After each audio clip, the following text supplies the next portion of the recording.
Hello everybody, welcome back to another episode of Just where I am playing The Legend of Zelda? Sure. No, where I'm playing Dark Souls 3, the weapon playthroughs.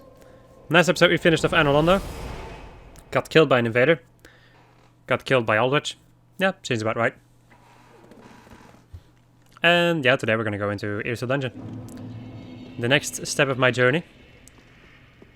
The only thing I need to do in there is get Zekert out of his jail.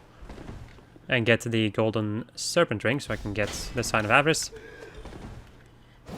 And then I can go and farm. For the Winged Knight Halberts and the immolation tinder.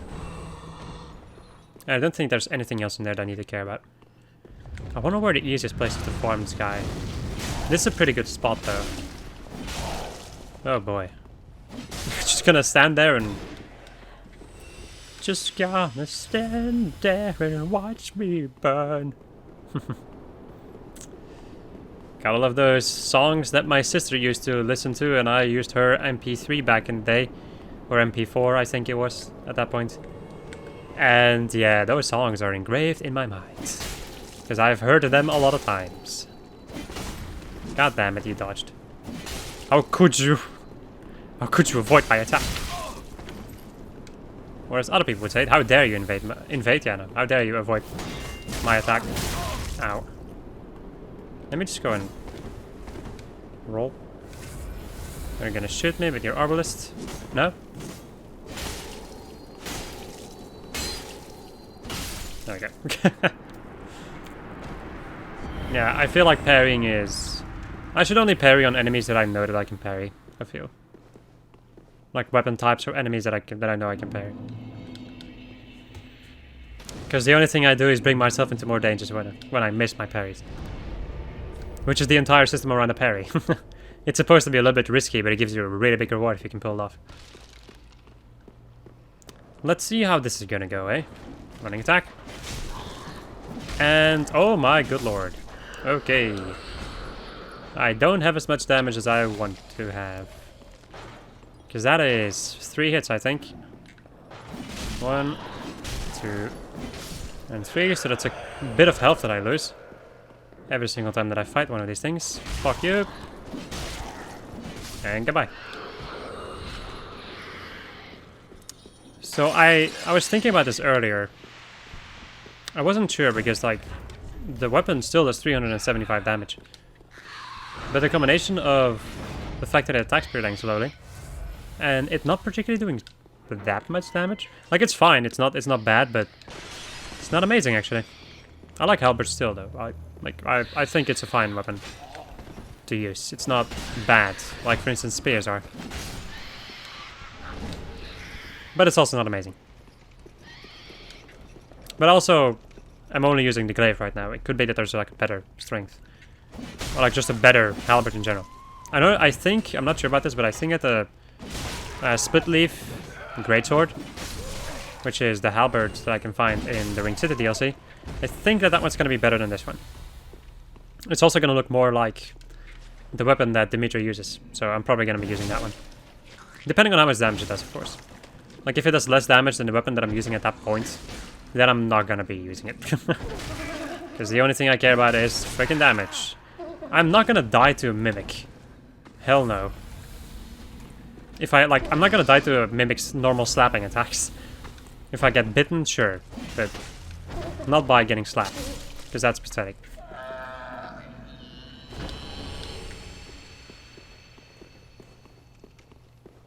I will say I'm a little bit lazy today in a certain way.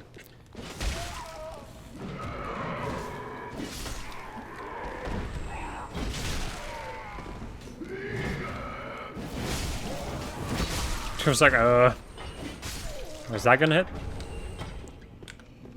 Yeah, those two dudes. Let's go and kill this guy.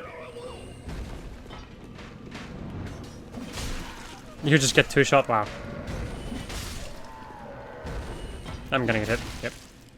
Right in the face, actually.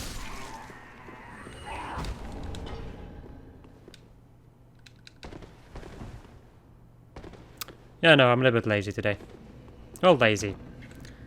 Maybe I shouldn't say lazy, I'm chilled actually. I'm not stressed. At least not too much. I've had some stress today, but that is, for me personally, kind of unavoidable. Having some, don't know how you say it in English, actually.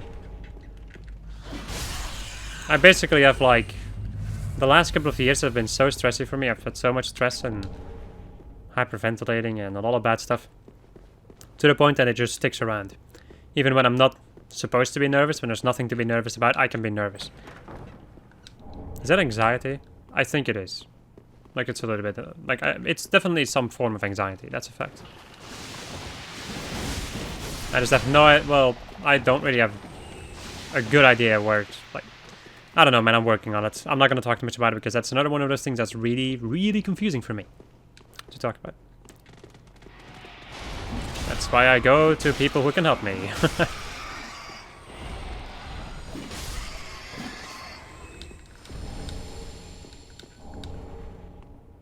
And it's been really helping me out. Not gonna lie. It's been real freaking useful. It has allowed me to see things that I never saw before. And allowed me to move on. Or at least a little bit. I'm still working on it. Still having some, like I said, I still have daily stress and all that jazz. And whenever I do something that's outside of my comfort zone, it usually ends with some form of panic. Be it very light or really, really nasty. Like I had this week, which is like that was an experience, man. Jesus Christ, that was something. Like I think when was it? I think it was like 2 days ago or something, 2 or 3 days ago. My God, I had to go and do something which required a car ride. Which I have always, like, well, not always, let's say, like, since I've been having panic issues, I've had issues with, maybe not cars specifically, it's more about being away from my house from for a certain distance or for a certain amount of time. And how long did it take? It was a ride of 40 minutes, basically. And my God, man. The first 20 minutes, I was stressed out, I was not particularly happy. But it was fine, I could deal with it. Like, I could still suppress it. And then the other 20 minutes begin, and I could feel it, like, I could feel the panic welling up inside me. And in the last 10 minutes of that drive, I was dying. Kind of. Like, I wasn't actually dying, but I think if it kept up, like, if it wouldn't have stopped, I would have definitely fainted from pure panic and all that jazz. It was real freaking bad. It was the first time I've had it this bad in a long ass time. But it was also very interesting though, because there's been a lot of things that have changed in my life in these periods. Like in between the last moment that I had serious panic and this one. But my God, was it heavy, and I was, and I actually kind of still am, really tired. I just continue to be tired. It's insane. I've also actually lost some weight from that. But it's not only that, though. It's a combination of that situation and a couple of other situations before, because I am basically fighting my panic and anxiety by going out and doing things. Also far away from my home. Well, for me, far away from my home, let's say it like that. Because for a normal person, it would be like, man, that's not too far away, right? That's not too long. Well, that's not the case for me. But I'm still proud of myself that I managed to fight it and actually win against it in a certain way. I don't want to do it too much, but the unfortunate part is that like at least for me, sometimes the unfortunate part is the fact that I'm not going to be able to get through this without actually, without just biting on my lips and just keep going. Just like, just not giving up, keep on doing it, even if you're panicking, even if you're stressing out, even if you feel ridiculously bad, just keep going. For as long as you can. There are of course limits though. Like there are moments where, like I'm not gonna say that there are not gonna be moments where I'm gonna be where I'm gonna need to take a break. That's gonna be a fact. I can already feel that. Like the last couple of weeks have been really stressful because of the amount of stuff that I had to do. And now it's like, it's gonna be over for a couple of weeks, which is really nice. Like I was so happy. I was so happy to know that I was gonna be able to take a break for a couple of weeks. So yeah. But it's not like, if you're wondering, like when it comes to me fighting my stress, it's not only going to, like it's not only going to different places and doing different things and all that jazz to overwin my anxiety, but it's also like the little things that I do during my day. Back in the day I would always like kind of lock myself up in a certain way behind my computer, behind my laptop. Well, right now I try to do a walk every single day, for instance. I just go walking. And I try to do some other stuff also. Just to keep me out of... Just to keep me in reality, basically. To keep me out of the digital world for a certain amount of time.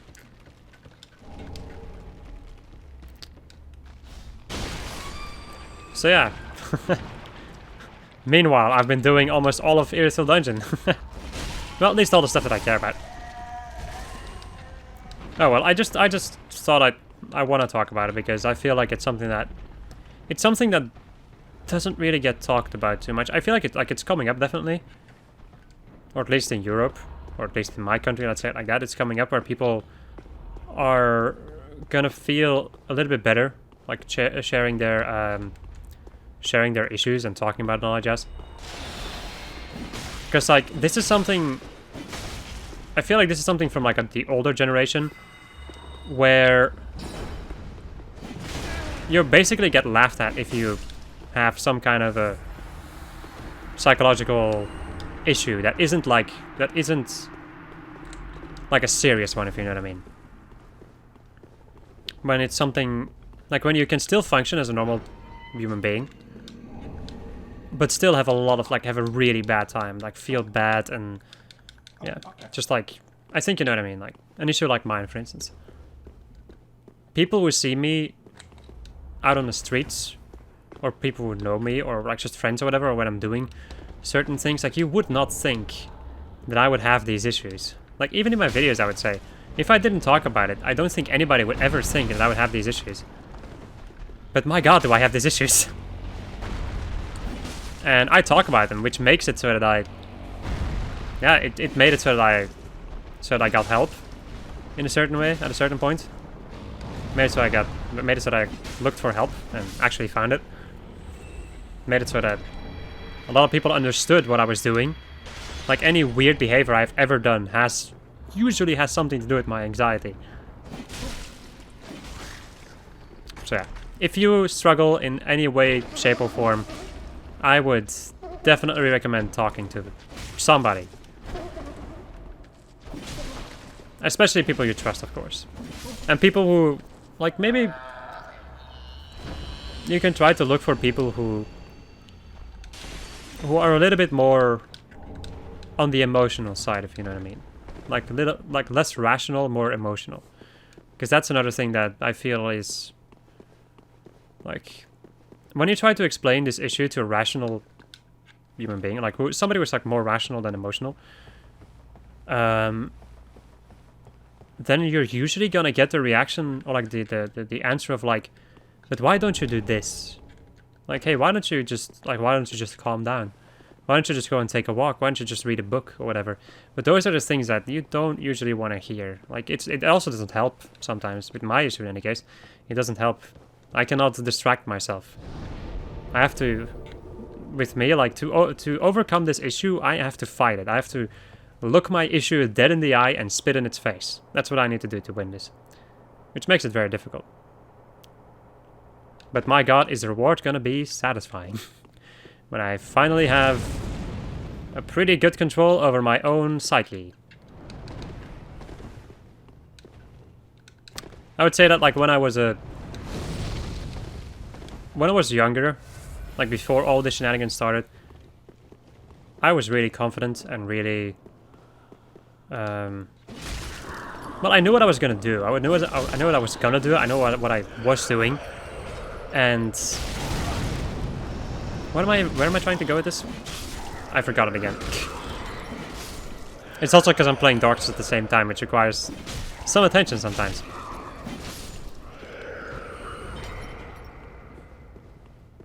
God damn it, I lost it. God. Fuck, that sucks.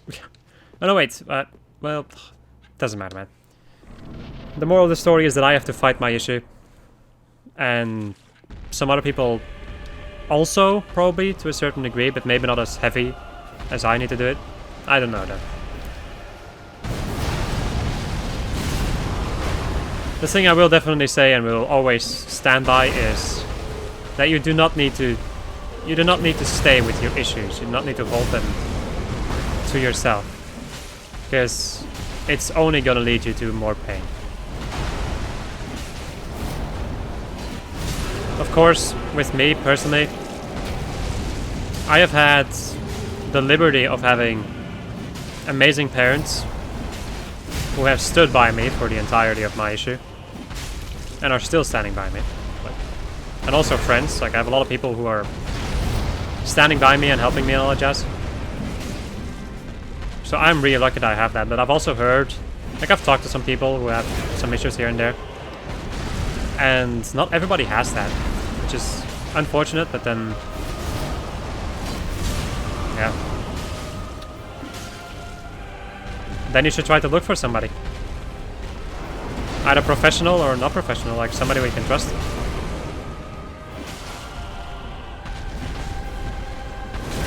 It's easier said than done, though, what I'm saying.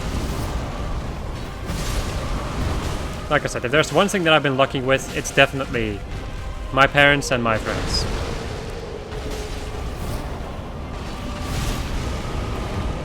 Because were it not for them, I have no idea where I would be. I have absolutely no idea where I would have ended up. There we go.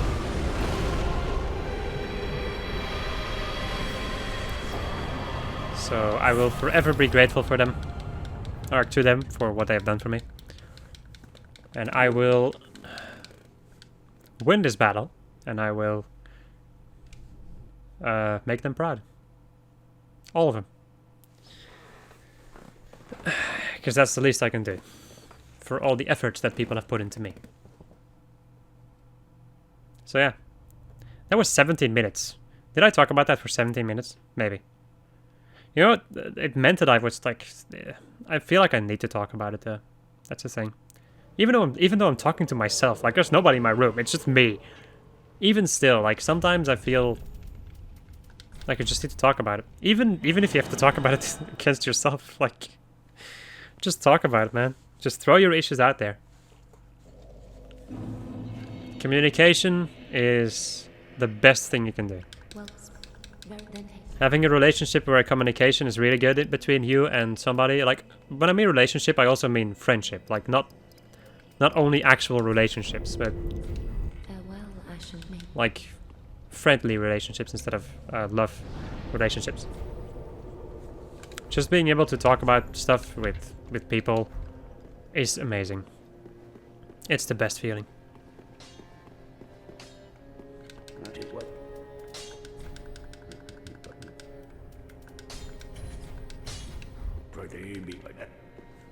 So if you're struggling with something, once again, I said it before and I'm going to say it again, and that's going to be the final thing. That's hopefully going to be the final thing I'm going to say about it. But you should really talk about it if you can. Of course, not everybody is going to be able to... I would say that most people are not going to be able to give... Like, I don't think anybody's going to be able to give you an answer to your issue. But they might give you ideas and things to think about, which might help you. Which might help you find a different way, or they might send you to somebody who can help you. A professional. And that's all you can do. But you should not let it stick. If there's something that you're really struggling with mentally, you should not be ashamed to talk about it. Or to actually admit that you need help.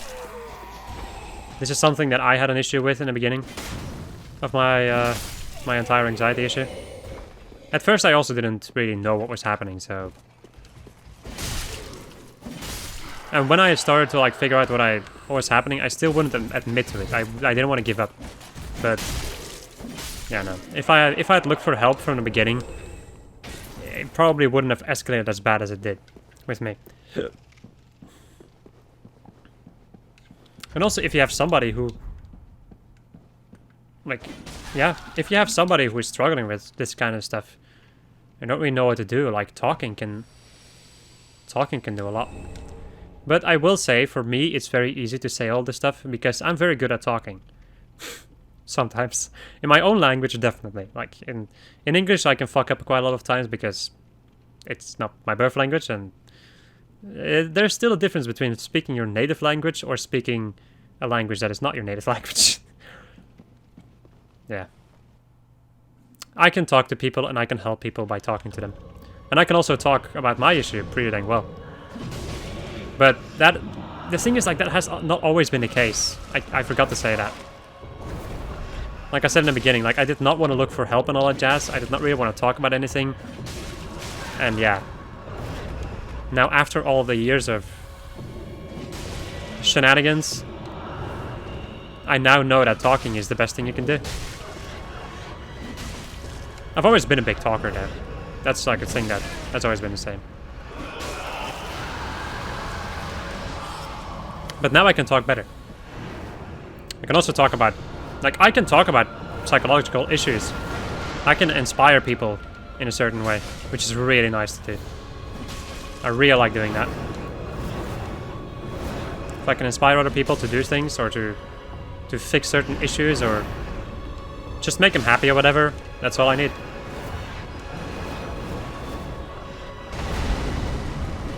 I missed. Ow. God love a dancer with her really freaking quick attacks. Can I heal up? Oh boy, this might have been a bad idea. Nope, okay.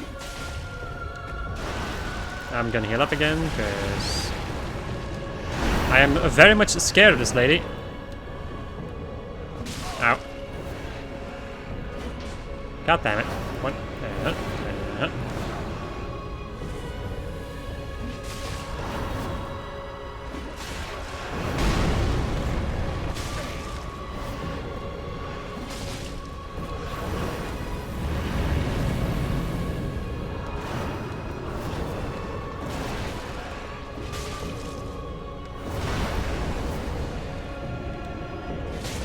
No.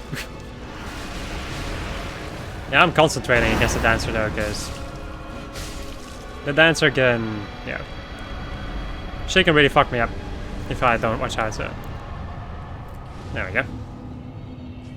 My God, man! After that entire speech that I gave, I'm like, wait, how do I normally commentate again? Now, I wouldn't say that this is like a really unusual thing for me to do, to pour my heart out in a video, or just like, not particularly pouring my heart out, but just like talking about some convoluted, maybe? Some interesting things, in my opinion. It's not the first time that I've done that. It will probably not be the last time I'm gonna do that. But it does kind of make me, like, the thing is, then I just start thinking a lot more, and that's like, oh yeah. And then I just keep going. Like crazy. At a certain point it will stop and I'll just be mad at the game because the game is killing me. So people, I hope you enjoyed this crazy speech and at the same time Dark Souls 3 gameplay. This episode of Just Fed while I was playing Dark Souls 3 the moment playtest, and next episode, well, bye. Yeah. We're just gonna go and deal with... Oh no. We're gonna deal with Bofric Castle and Consumed King of Ceres. Goodbye. Wait, before I end it off, I'm gonna go and grind off camera. I need the Immolation Tinder, and I also need the Winged Knight Halbert. Where can I find a Winged Knight with a Halbert that is easily to reach? Yeah, I have an idea. Yeah, sure. Alright, people. Goodbye.